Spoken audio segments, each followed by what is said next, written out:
La maladie d'Alzheimer ainsi que les maladies qui s'y apparentent ont pris de l'ampleur à Madagascar après la pandémie de Covid-19. Cette maladie affectait auparavant les seniors âgés de 75 à 80 ans. Dans le monde, il y a une personne de plus toutes les 3 secondes atteinte par la maladie d'Alzheimer. Les infrastructures dont dispose l'ENAM, l'École nationale d'administration de Madagascar, s'avèrent insuffisantes face au nombre de fonctionnaires qui doivent et qui souhaitent y poursuivre leur formation. Les effectifs doivent ainsi être limités selon les responsables. À la une de l'actualité internationale dans le Haut-Karabakh, des élus français escortent un convoi humanitaire refusé par l'Azerbaïdjan. Plusieurs élus français ont tenté mercredi de faire entrer un convoi humanitaire dans le territoire disputé de Haut-Karabakh, enclave azerbaïdjanaise en majorité peuplée d'Arméniens.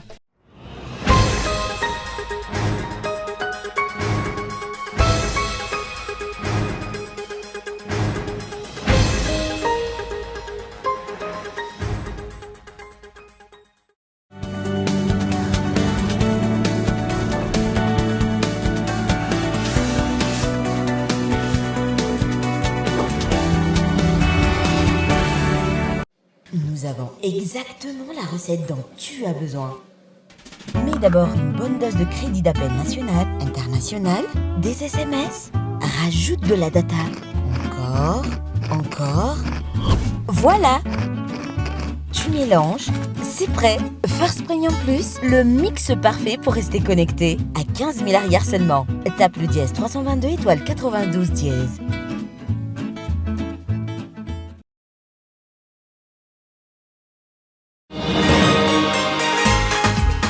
Manahirana mihitsy ny manenjika sy manolo-kosy ny zaza rehefa izy mitetipetika be iny. Lasa mora sy mahafinaritra andra nefa izany hatramin'izay nampiasako ny kosy culotte Molfix izay. Rovitika, alako ary ampidiriko indray ny vaovao. Avaliko tsara ilay kosy teo aloha dia ariako avy eo. Samy faly ery, izaho sy ireo zanako. Dia tahaka izany ny faritany hafaliana rehefa miaraka amin'ny Molfix. Ho antsika mamamo rehetra, andao mampiasa kosy culotte Molfix ho an'ny zalantsika mba hitondra fifaliana hatrany. Molfix, mitombo amin'ny fifaliana.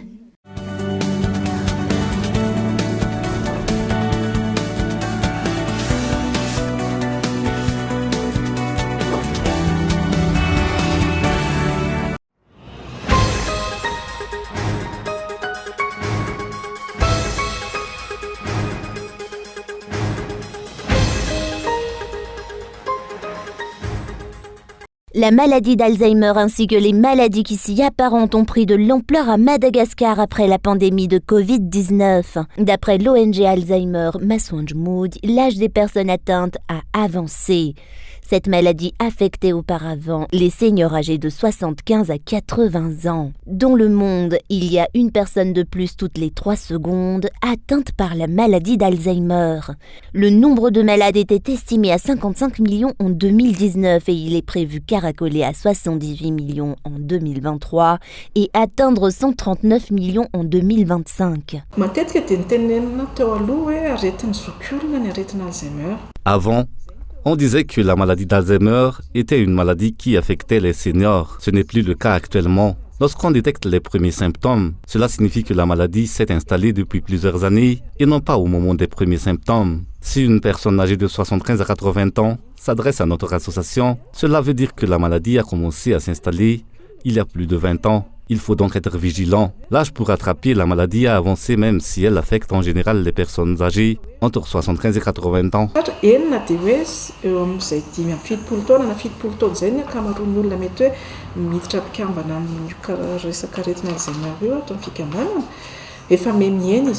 Au-delà de la perte de mémoire qui reste le symptôme le plus connu, la maladie suscite aussi d'autres symptômes.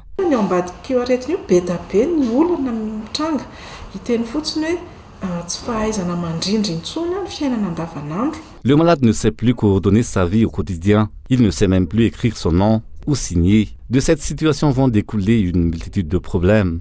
Il aura des problèmes à percevoir sa pension par exemple. Le malade va aussi devenir asocial. La famille qui a honte de ses agissements va l'isoler de la société.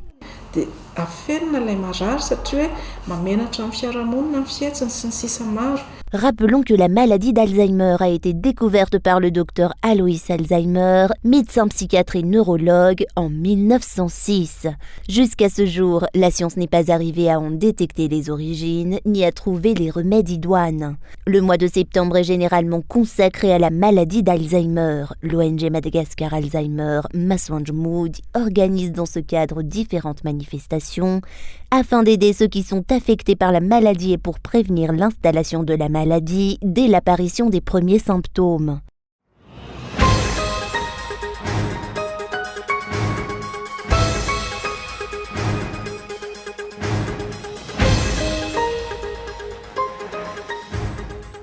Aujourd'hui, le député Jean-Brunel Razavtsi-Ndjof, présenté par le parti Antuk Politique Madiou, a déposé son dossier de candidature à la présidentielle auprès de la Haute Cour constitutionnelle à Mbouida. Il en est de même de la députée Masgoula Mali.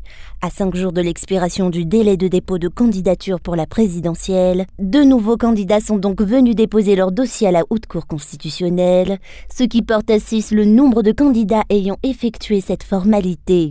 Le candidat du parti APM, Jean-Brunel Razavtsi-Ndjof, maintient qu'il ne fait plus partie de la plateforme IRD et que l'actuel chef de l'État malgache, conformément à la loi, n'est plus en droit de se présenter à l'élection présidentielle. Tous les dossiers nécessaires à ma candidature ont été complétés et la caution a été payée.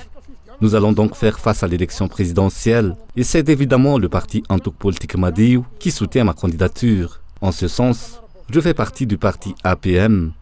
Les observateurs de la vie nationale sont tous au courant de cela. La députée Marie-Jeanne d'Arc, Masgoula Mali, présidente de l'association AMM, Avoudanti Kamiaraki Madagascar, a également déposé son dossier de candidature ce jour. Elle se dit prête pour la course à la présidence en dépit des anomalies observées dans le processus électoral à l'heure actuelle. Elle fait partie des signataires de la déclaration commune des candidats à l'élection présidentielle pour le respect des lois en vigueur et son application. C'est une question de respect des lois en vigueur. Il n'est pas question de haine. Si je me présente à l'élection présidentielle, la première chose que je souhaite instaurer, c'est le respect de la constitution malgache.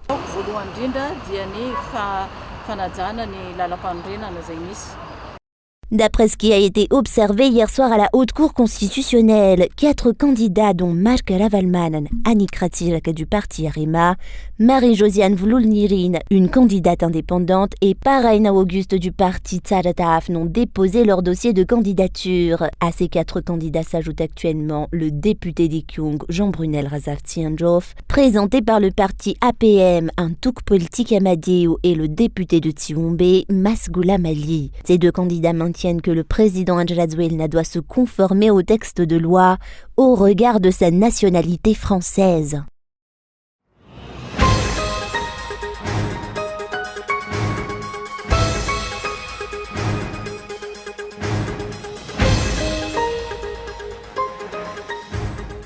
Les infrastructures dont dispose l'ENAM, l'École nationale d'administration de Madagascar, s'avèrent insuffisantes face au nombre de fonctionnaires qui doivent et qui souhaitent y poursuivre leur formation. Les effectifs doivent ainsi être limités, dénoncent les responsables.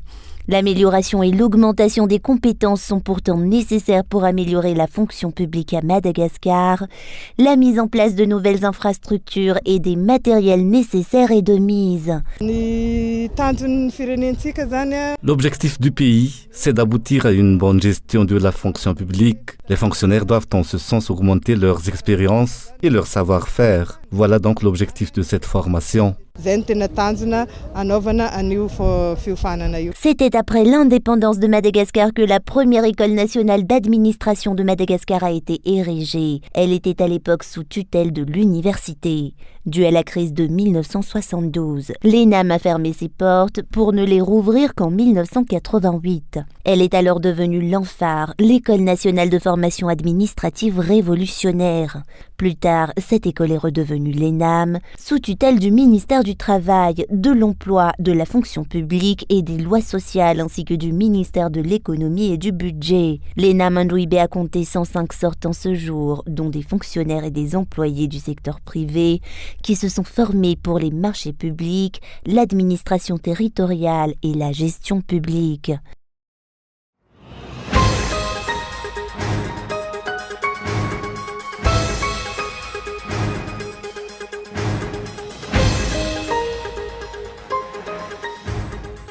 Les parents manquent de ressources et ne sont pas encore en mesure de faire face à la rentrée scolaire qui se tiendra lundi prochain. De nombreux parents se plaignent de ne pas avoir pu acheter toutes les fournitures scolaires nécessaires pour la rentrée des classes.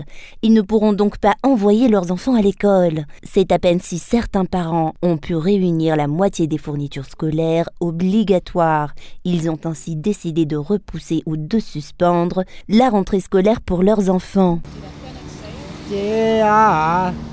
Cela dépendra de l'évolution de la situation. Si nous n'arrivons pas à réunir l'argent et les fournitures nécessaires le moment venu, les enfants resteront à la maison. Je suis actuellement en train de chercher de l'argent. Mon enfant est inscrit au CEG et je suis encore en train de chercher une solution.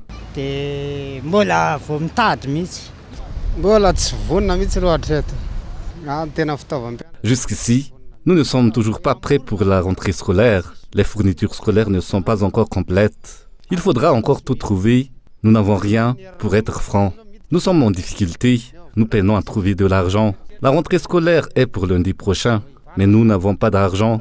Nous allons peut-être vendre nos biens, dont des poulets.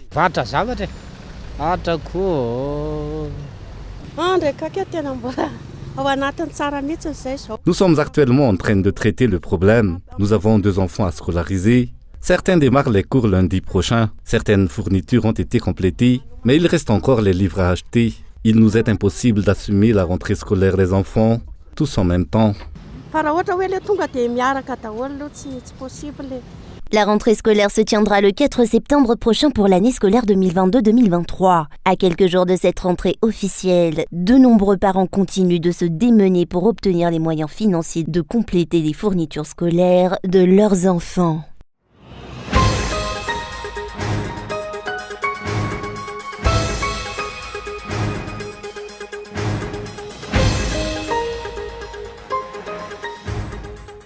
La population malgache se sent perdue face aux réalités sociopolitiques actuelles, notamment à l'approche des élections. C'est aux parties prenantes des élections de veiller à résoudre les problèmes en latence. Une concertation est de mise. C'est ce qui a émergé de la résolution du FFKM hier, d'après les politiciens interrogés à ce sujet.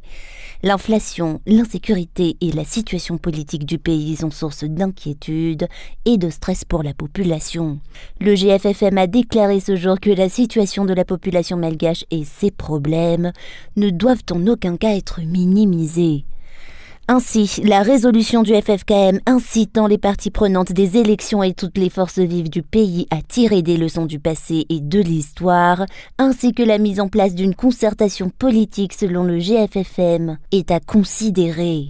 Parmi les messages importants passés par le FFKM lors de son congrès national figure la mise en place nécessaire du dialogue et de l'écoute mutuelle entre les politiciens et toutes les forces vives du pays.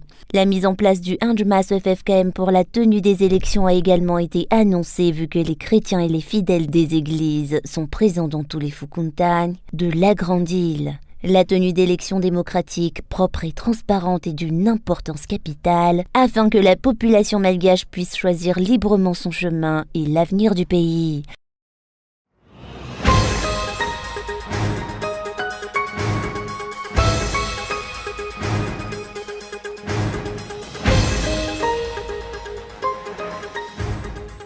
D'après les chiffres officiels enregistrés aujourd'hui dans la soirée, Madagascar a jusqu'ici remporté son médaille d'or lors de cette 11e édition des Jeux des îles de l'océan Indien 2023. L'île Maurice se positionne à la 3e place avec 74 médailles d'or. La Réunion gagne la 3e place avec 67 médailles d'or, 69 médailles d'argent et 60 médailles de cuivre. Nous avons obtenu de bons résultats selon le président de la Fédération malgache de kickboxing. La compétition s'est déroulée dans la grande salle officiel du CCI vote pour cette discipline. Madagascar a compté 12 athlètes, dont 8 hommes et 4 femmes. Le pays a remporté 8 médailles d'or, 4 médailles d'argent et une médaille de bronze dans cette discipline qui connaît cette année sa première participation aux Jeux des îles. Les entraînements se poursuivent pour les athlètes vu que de nombreuses compétitions se dérouleront prochainement en Afrique, mais il y aura aussi le championnat du monde de kickboxing dont le calendrier complet est déjà sorti. Le président de la Fédération malgache de karaté-do a déclaré que Madagascar remporterait le maximum de médailles possibles, en dépit des débats et des polémiques concernant cette discipline. Certains ont avancé que cette discipline n'aurait pas dû participer aux Jeux des îles de l'océan Indien. Les résultats sont pourtant positifs. Cette discipline a remporté 9 médailles d'or, une médaille d'argent et une médaille de bronze. La finale de cette discipline se tiendra demain au gymnase couvert de Masne. Le début officiel du match de rugby, quant à lui, a débuté ce jour. Une compétition qui voit la participation de 4 pays dont Madagascar, Mayotte, Maurice et La Réunion. L'équipe malgache a remporté 3 victoires jusqu'à ce jour.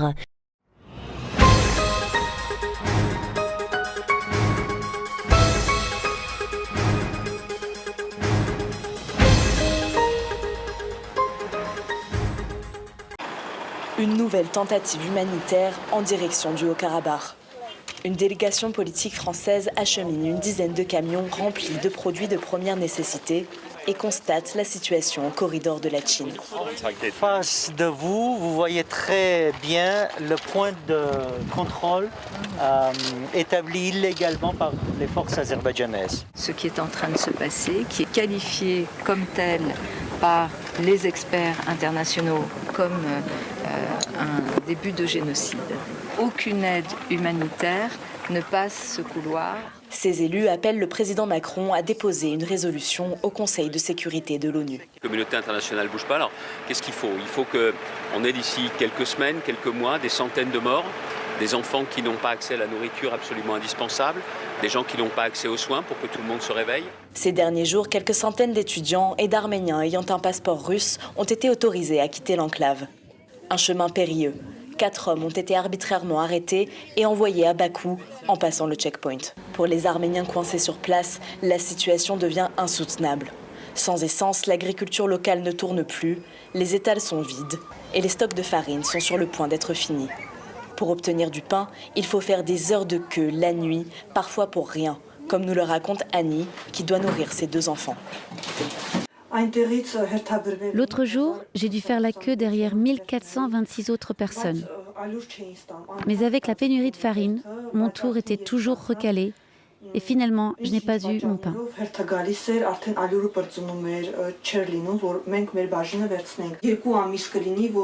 Cela fait 2 mois qu'il n'y a plus aucun approvisionnement et on ne peut pas nourrir nos enfants qu'avec des légumes.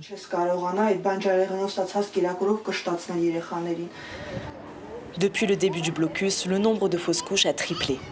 Le 12 août dernier, une première personne est décédée de malnutrition. Les Arméniens refusent toute aide de l'Azerbaïdjan par une autre route, de crainte que Bakou ne s'empare de tout le Haut-Karabakh.